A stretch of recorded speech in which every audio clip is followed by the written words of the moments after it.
Hello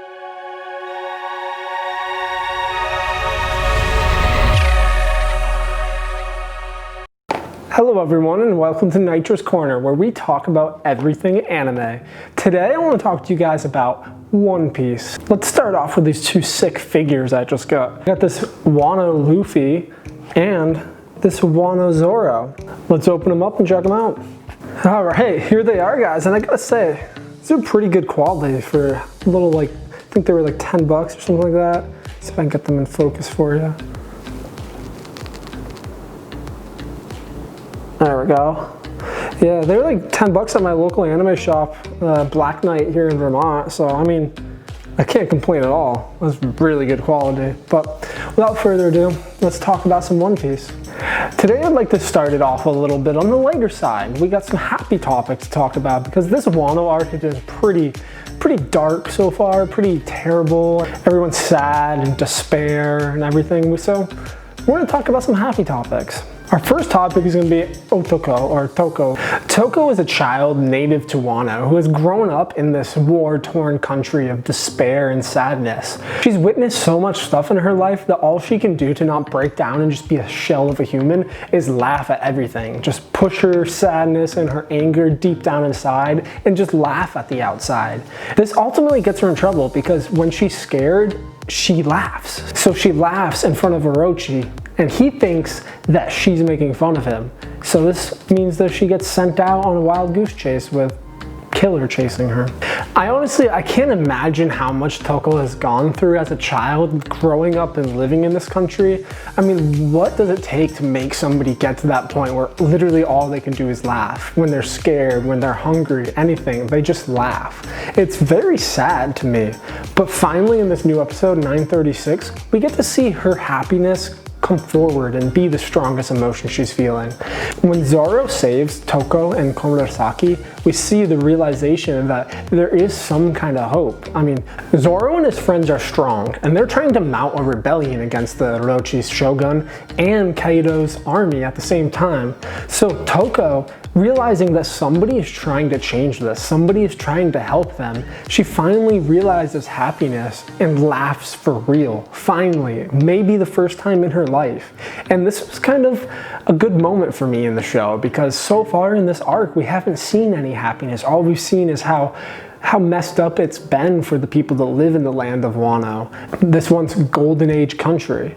And to see this brief glimpse of relaxation where they can finally just be happy and let loose a little, it really touched me in the heart. And that's where it leads into our next topic that I want to talk about, in potentially the best ship of all of One Piece, Komurasaki and Zoro. Now I know Zoro saved Toko and Komurasaki, so Komurasaki's trying to just be nice and return the favor, healing Zoro, providing food and sake and shelter.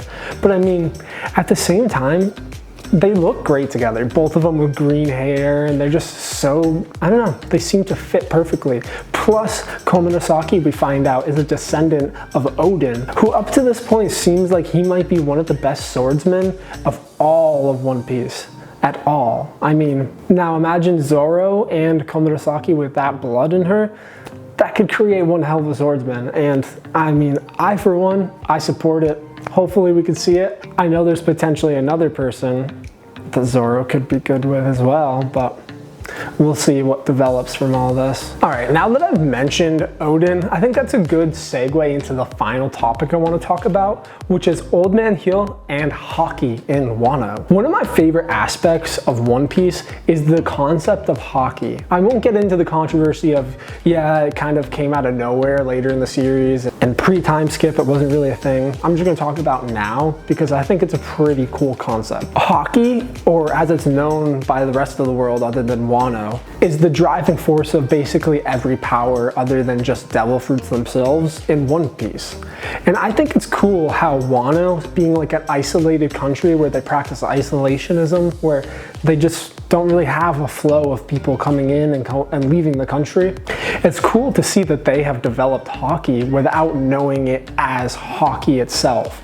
And we see this with Old Man Hill in the prison when Luffy and him are fighting.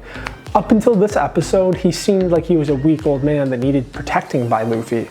But it turns out he actually has one of the most powerful hockey moves I've seen, you've seen, anybody's seen so far in the series. And it just so happens to be exactly what Luffy was looking for. And this goes to show that if Old Man Heel can use this type of hockey, it makes me wonder what other people in Wano can use. Like, how powerful was Odin? Also, people that we haven't seen, like Kappa in the hidden cell, that secret cell nobody's supposed to go next to.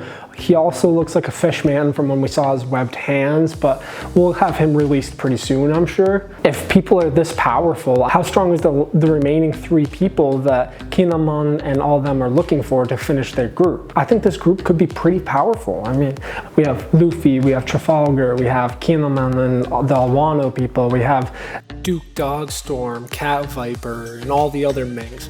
Maybe even the rest of the Straw Hat fleet will show up. Who knows? But once this fight actually starts, it's gonna be freaking amazing, like something we've never seen before in One Piece.